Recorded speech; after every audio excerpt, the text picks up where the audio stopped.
Cerita bermula dengan memperlihatkan seorang pemburu berlian bernama Gao yang jatuh bersama mobilnya ke bawah jurang. Setelah lama pingsan, akhirnya Gao terbangun dan berusaha keluar dari mobilnya tersebut. Saat Gao berusaha keluar, terlihat di sana ada seorang wanita berpakaian kuno mengintipnya dari kejauhan. Dan ketika Gao sedang mencuci mukanya, wanita yang mengintip tersebut menembak kaca mobil Gao hingga pecah, membuat Gao terkejut. Lantas dirinya pun melemparkan batu ke arah wanita tersebut bersembunyi, menjadikan wanita itu marah dan memukul Gao hingga pingsan. Sebelum melanjutkan ceritanya, kita flashback dulu ke belakang agar kalian tahu kenapa Gao sampai jatuh ke jurang tersebut. 8 jam sebelum Gao jatuh ke jurang, dirinya sengaja meninggalkan kedua temannya yang bernama Xiana dan Kinsu, disebabkan ada beberapa orang penjahat yang hendak menangkapnya. Gao yang saat itu kabur ke jalur gunung menggunakan mobil dirinya kehilangan kendali hingga akhirnya Gao jatuh ke bawah jurang tersebut. Kembali ke Gao yang tadi pingsan, dirinya dibawa oleh wanita tersebut ke tempat tinggalnya. Setelah sadar, wanita itu menanyakan, "Siapa namamu?" Gao menjawab, "Aku adalah Gao, si pria krempeng yang disukai banyak wanita." Mendengar itu, wanita tersebut pun memberitahukan bahwa dirinya adalah ratu di suku tersebut bernama Xingyu. Ketika mereka sedang mengobrol, seorang penasehat Xingyu yang bernama Yunhei masuk ke tempat tersebut. Sambil tertawa di sana, Gao mengungkapkan bahwa dirinya merasa aneh dengan keadaan di tempat tersebut yang seperti zaman dulu, padahal sekarang sudah zaman modern. Yunhei mengatakan, ya pasti Gao akan merasa aneh dengan keadaan di tempat tersebut, sebab Gao adalah satu-satunya orang yang selamat jatuh dari jurang tersebut dan sampai di suku mereka. Melihat Gao terus menertawakan keadaan di tempat tersebut, spontan Yunhei pun marah dan menendang pantat Gao hingga ngegurawi, lalu dimasukkan ke dalam sangkar kayu. Selepas dikurung, Gao yang awalnya menertawakan mereka kini jadi ketakutan dan meminta kepada Xingyu agar dilepaskan. Namun Xingyu mengatakan bahwa dirinya tidak akan melepaskan Gao, sebab Gao sudah berlaku tidak sopan kepada wanita. Dan perlu Gao ketahui bahwa di tempat tersebut yang berkuasa itu bukanlah laki-laki melainkan wanita. Jadi jika Gao tidak mau menghormati wanita yang ada di tempat tersebut, maka dirinya akan mengurung Gao di sangkar tersebut selama-lamanya. Keesokan harinya, Gao melihat laki-laki penduduk suku tersebut mencuci pakaian dan mengasuh anak, sementara para wanitanya berburu mencari makanan. Melihat itu, Gao tertawa merasa aneh dengan apa yang dilihatnya tersebut. Tak lama, dua orang anak kecil datang menghampiri Gao dan hendak memanggangnya. Beruntungnya sebelum Gao dipanggang, Yunhei keburu datang dan menyuruh kedua anak tersebut pergi. Lalu di sana Yunhei menyampaikan jika Gao ingin tetap hidup, maka dirinya harus mendekati Ratu Xingyu, karena hanya Ratu Xingyu lah satu-satunya orang yang bisa melindungi Gao di tempat tersebut.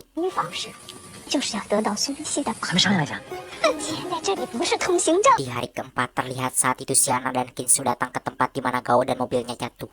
Lalu di sana Kinsu mengatakan kepada Xiana bahwa kemungkinan untuk selamat Gao sangatlah kecil, sebab jurang tersebut sangatlah dalam. Mendengar itu, Xiana yang diam-diam mencintai Gao pun merasa sedih dan hatinya ngarak kacak. Anjing, naon dah ngarak kacak.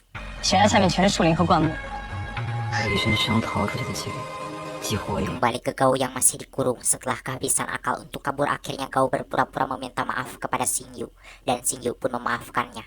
Lalu di sana Xingyu menanyakan apa yang menyebabkan Gao sampai jatuh ke bawah jurang tersebut. Gao menjawab bahwa dirinya sampai jatuh ke jurang itu akibat dikejar-kejar oleh penjahat. Selepas mengatakan hal itu, Gao meminta untuk keluar dari tempat tersebut.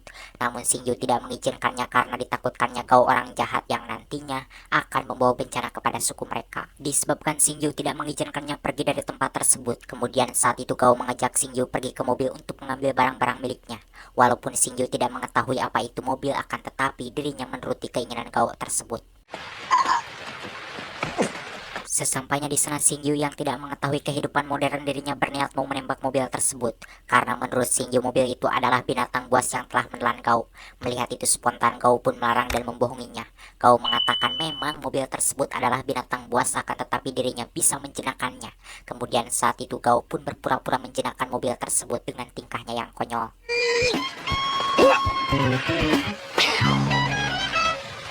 Kemudian di sana dengan polos Xingyu mengatakan jika Gao bisa menjinakkan mobil tersebut, maka dirinya juga pasti bisa menjinakkan Gao. Gao menjawab sebelum Xingyu menjinakkan dirinya, lebih baik Xingyu menjinakkan dahulu mobil tersebut.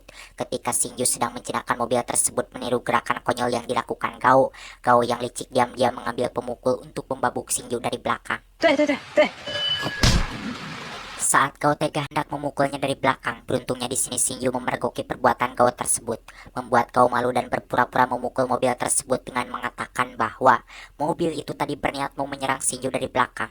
Melihat itu Xingyu yang polos pun berniat mau membantunya menjadikan dirinya tanpa sengaja terpukul oleh Gao hingga pingsan.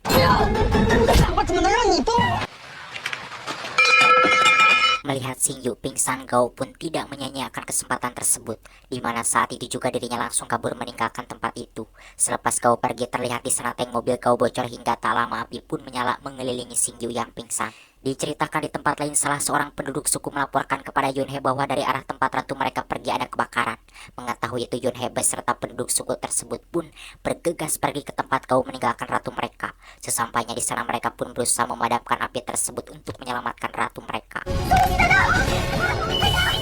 Di waktu yang sama Gao yang kala itu belum pergi jauh dirinya mendengar suara teriakan sedih para penduduk, di mana hal tersebut menjadikan Gao merasa bersalah dan langsung kembali menghampiri mereka untuk menyelamatkan Xingyu.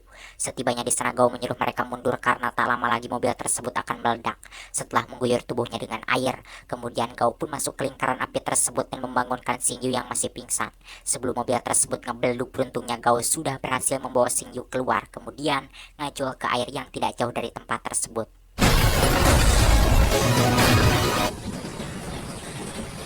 Selepas kejadian itu, Gao meminta maaf kepada Xingyu dengan mengarang cerita palsu bahwa ketika dirinya memukuli mobil tersebut, mobil itu marah menyerang Xingyu dari belakang, kemudian menyemburkan api membuat dirinya kabur ketakutan. Namun ketika melihat yang lain tidak ada yang berani menyelamatkan Xingyu, akhirnya dirinya nekat masuk ke lingkaran api tersebut demi untuk menyelamatkan Xingyu. Mendengar itu Xingyu yang polos dan primitif pun mempercayai cerita bohong karangan Gao tersebut.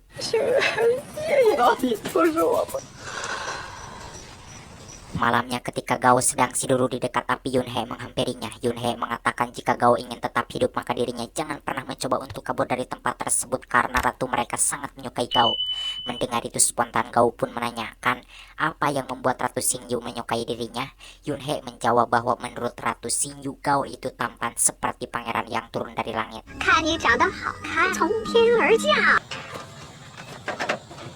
Sekembalinya ke tempat tinggal, Gao menyalakan handphonenya dan mencoba mencari sinyal, tetapi sialnya di tempat tersebut tidak ada sinyal, membuat Gao kesal. Lalu saat itu dirinya memutar musik favoritnya untuk menghibur hatinya yang ingin pulang. Namun baru saja Gao mendengarkan musik, tiba-tiba Xingyu datang mau mengambil handphonenya. Karena menurut Xingyu handphone tersebut adalah binatang buas yang membahayakan manusia. Gao mengatakan bahwa handphone itu tidak berbahaya, bahkan sangat berguna sekali bagi manusia. Kemudian saat itu Gao mengajaknya mendengarkan musik tersebut. Sambil mendengarkan musik di sana, Gao menanyakan jalan keluar dari tempat tersebut karena dirinya ingin segera pulang ke tempat tinggalnya. Dengan setengah sadar saat itu Xingyu menjawab bahwa jalan keluar dari tempat tersebut itu petunjuknya ada di dalam lukisan Yunhe. Mendengar itu Gao tidak merasa puas dengan jawaban Xingyu tersebut, dan ketika Gao hendak kembali menanyakan jalan keluar yang sebenarnya, Xingyu keburu tertidur, lalu Gao pun memindahkannya ke ranjang sederhana yang ada di tempat tersebut. Meskipun Xingyu mengatakannya dalam keadaan setengah sadar, akan tetapi kala itu Gao mencoba mencari di mana lukisan Yunhe tersebut. Hingga akhirnya di sana Gao menemukan sebuah kotak kecil yang berisi lukisan Yunhe. Walaupun di lukisan itu tidak ada petunjuk jalan keluar dari tempat tersebut, namun di sini Gao merasa bahagia karena dari kotak itu dirinya menemukan sebuah batu safir cahaya bintang yang sangat berharga, yang jika dijual harganya bisa mencapai 300 juta dolar. Coba saya kalau yang menemukan batu itu, mungkin saya akan membeli beberapa truk Soko Sempurna Kretek dan kemungkinan saya tidak mulungan puntung lagi. 取名为亚当之星，最后是以 Paginya selepas terbangun, Gao langsung bangkit dan mengambil kotak kecil tersebut untuk memastikan bahwa apa yang dilihatnya tadi malam itu bukanlah mimpi. Dan setelah dibuka ternyata batu safir tersebut masih ada. Rupanya apa yang dilihatnya tadi malam itu bukanlah mimpi melainkan nyata. Dan saat Gao sedang mengamati batu tersebut, Xingyu datang memergokinya.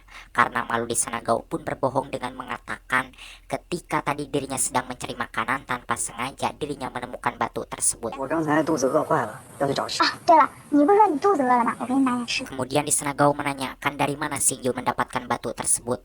Xingyu menjawab bahwa batu itu adalah peninggalan dari almarhum ibunya, dan dirinya tidak mengetahui dari mana ibunya mendapatkan batu tersebut. Setelah berfoto, Gao mengajak Xingyu untuk berfoto di suatu tempat dengan tujuan dirinya mau mencari tempat yang diyakini ada batu safirnya seperti yang dimiliki Xingyu. 给看。 Sekembalinya ke tempat tinggal, Gao memasak mie instan yang dibawa di tasnya, sementara Xingyu dirinya mengeluarkan semua barang-barang yang ada di dalam tasnya Gao, yang mana di sana Xingyu menemukan stoples obat. Dan ketika Xingyu hendak menelannya, Gao melarang. Gao mengatakan bahwa itu adalah obat tidur yang jika ditelan maka dirinya akan tidur dengan cepat. 不行不行，这个不能吃，安眠药。这是什么呀？ 哇， Sesudah mie masak, Gao pun memberikan mie tersebut kepada Xingyu. Lalu di sana dirinya merayu agar Xingyu bersedia menukar batu safirnya dengan buku dongeng peninggalan ibunya. Mendengar itu spontan Xingyu pun menolak. Xingyu mengatakan jika Gao menginginkan batu tersebut maka Gao harus menikahi dirinya terlebih dahulu. 你知道吗？我妈妈其实也很爱我。他能吃吧？ 吃？ Seminggu kemudian Gao mempunyai rencana busuk, yakni mau berpura-pura menikahi Xingyu dengan tujuan ingin mendapatkan batu berharga tersebut. Dan setelah mendapatkan batu itu dirinya berniat kabur meninggalkan Xingyu. Namun beruntungnya rencana busuk Gao tersebut tidak berjalan dengan baik, disebabkan Xingyu mengatakan walaupun nanti Gao sudah menjadi suaminya dirinya tidak akan memberikan batu tersebut karena batu itu adalah satu-satunya barang berharga peninggalan ibunya. Mendengar itu akhirnya Gao pun mengurungkan niatnya untuk menikahi Xingyu. Sebelum pergi Xingyu memberitahukan bahwa nanti malam dirinya akan mengajak Gao melihat bintang di lereng bukit tempat mereka berfoto. 我们去看星星吧。 好啊，拍照的上拍。 太漂亮了。 Malamnya saat melihat bintang, Xingyu mengajak Gao dan melihat itu spontan Gao pun menolak. Xingyu memberitahukan bahwa yang dimaksud melihat bintang di sukunya itu adalah melakukan empludan. Karena saat itu Gao mencoba kabur, akhirnya Gao kembali dikurung di dalam sangkar kayu. Si Gao ini memang broto, coba kalian berada di posisi si Gao. Mungkin kalian akan melakukan hal yang berbeda, oke kan? Lanjut.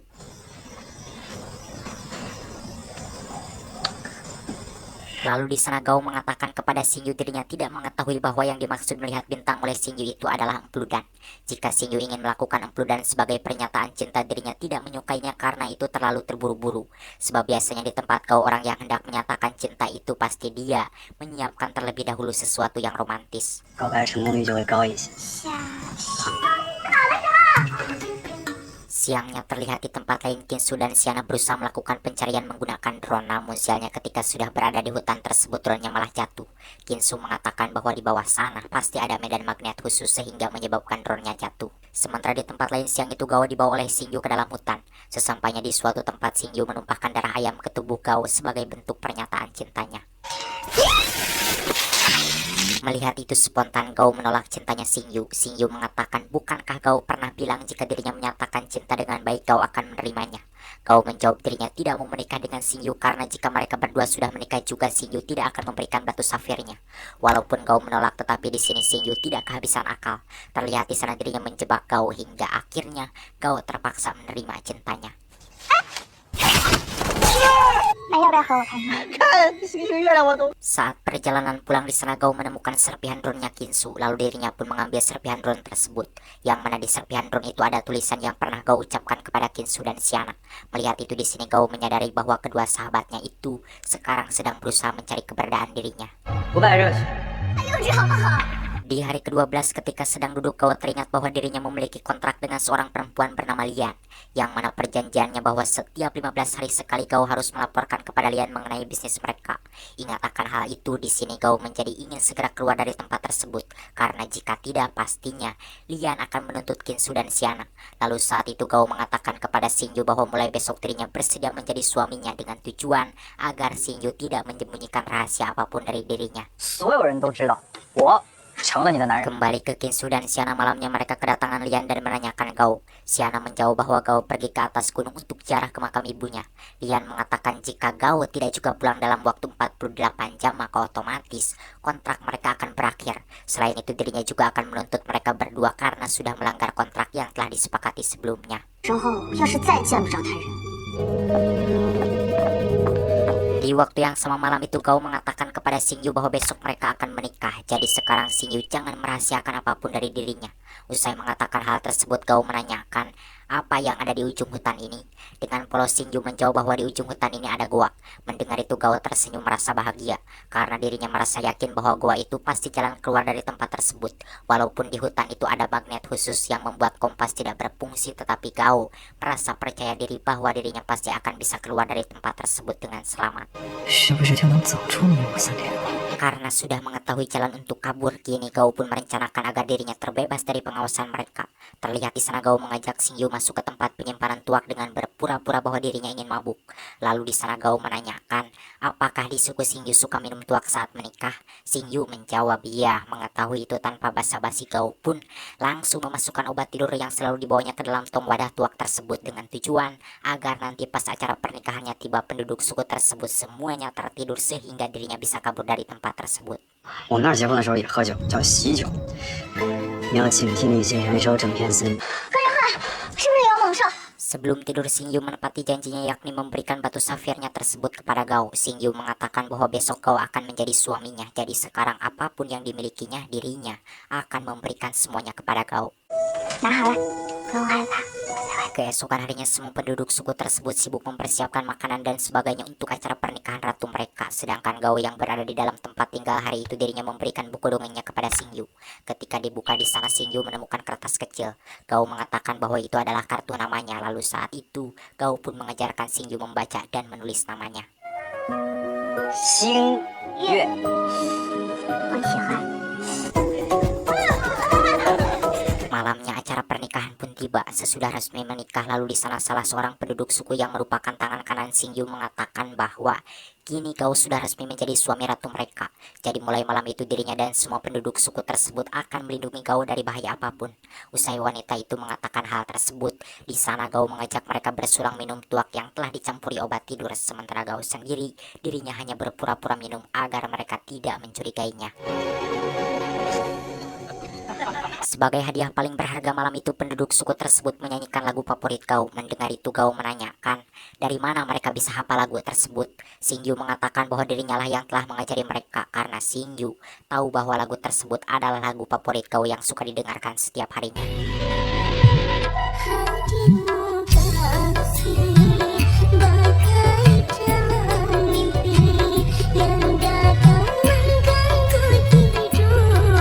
Sesudah acara pernikahannya selesai, terlihat di sana penduduk suku tersebut semuanya tertidur akibat meminum tuak yang telah dicampuri obat tidur oleh Gao. Sebelum pergi di sana Gao meminta maaf kepada Xingyu. Sebab apapun itu sebenarnya Gao sendiri sangat mencintainya.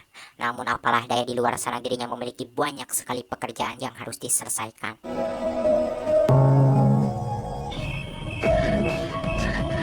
Paginya semua penduduk suku tersebut berpencar mencari Gao, tetapi usaha mereka tidak berhasil. Terlihat di sana Xingyu marah karena Gao sudah tega membohonginya, sementara Gao orang yang sedang dicarinya, di mana saat itu dirinya sudah sampai di gua yang pernah dikatakan oleh Xingyu.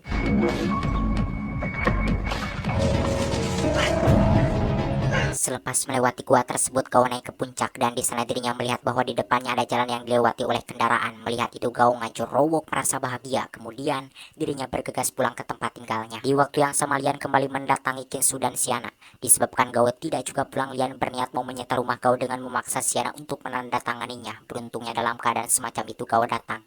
Lian mengatakan karena sekarang Gao sudah pulang maka dirinya akan menganggap kejadian tersebut tidak pernah terjadi. 我就当这事没发生过。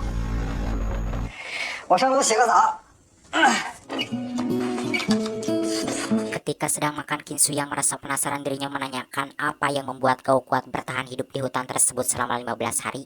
Mendengar pertanyaan semacam itu, Gao tidak menceritakan kejadian yang sebenarnya. Gao mengatakan bahwa dirinya bisa bertahan hidup di hutan itu karena memakan tumbuh-tumbuhan.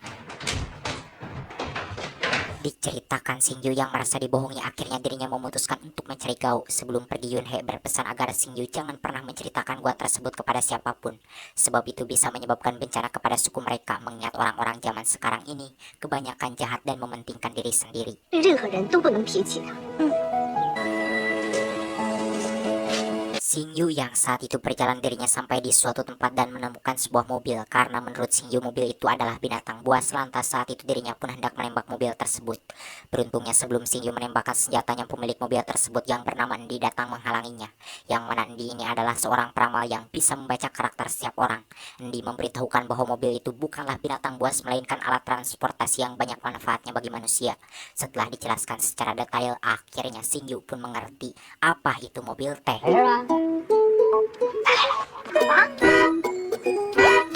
Disebabkan Xingyu memiliki paras yang cantik, di sini Endi pun tertarik mau menjadikan Xingyu sebagai rekan siarannya. Xingyu mengatakan bahwa dirinya bersedia bekerja dengan Endi. Namun Endi harus mengantarkan dahulu dirinya ke seorang pria yang bernama Gao. Setelah mencatat nomor handphone Gao dari kartu namanya, Endi pun menghubungi Gao.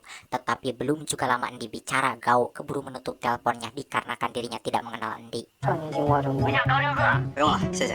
Endi memberitahukan bahwa Gao menutup teleponnya, tetapi Xingyu jangan merasa khawatir karena sebelum Gao menutup teleponnya dirinya mendengar bahwa sekarang Gao sedang berada di sanatorium. Lalu kala itu, Endi pun membawa Xingyu ke tempat tersebut.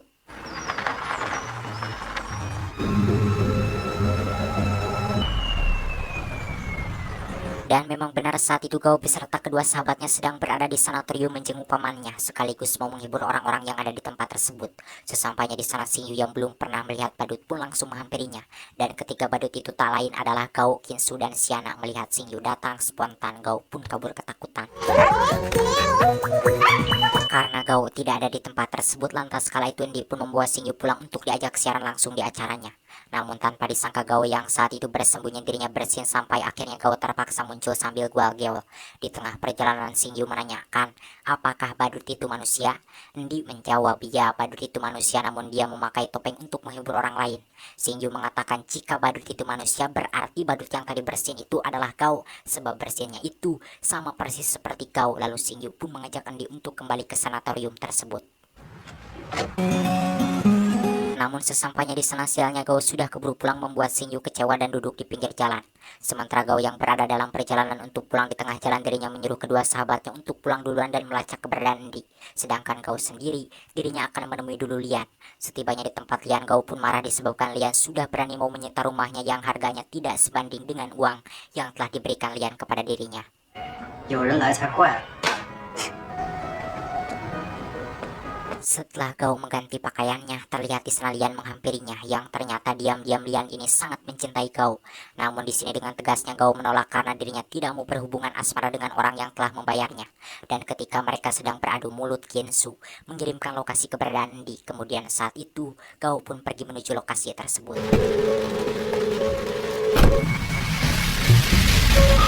Setibanya di sana, Gao menemukan Xingyu sedang duduk di pinggir jalan dipayungi oleh Endi. Melihat itu Gao cemburu dan langsung menghampirinya, kemudian membawanya pulang ke tempat tinggalnya. Sesampainya di sana, Xingyu mengatakan jika Gao tidak mau menikahinya dirinya tidak akan memaksa. Akan tetapi kalau Gao ingin memiliki batu safir tersebut maka dirinya harus kembali ke sukunya untuk meminta maaf kepada Yunhe dan yang lain. Mendengar itu Gao pun menyetujuinya. Disebabkan Xingyu ini wanita baik dan cantik, tidak mustahil jika nanti setelah Gao menyelesaikan semua pekerjaannya dirinya kembali ke suku Xingyu dan menetap tinggal di sana sampai mereka memiliki anak yang banyak sekali karena mereka sering melakukan empu dan hampir setiap hari katanya. 让我写的名字。 Tamatin.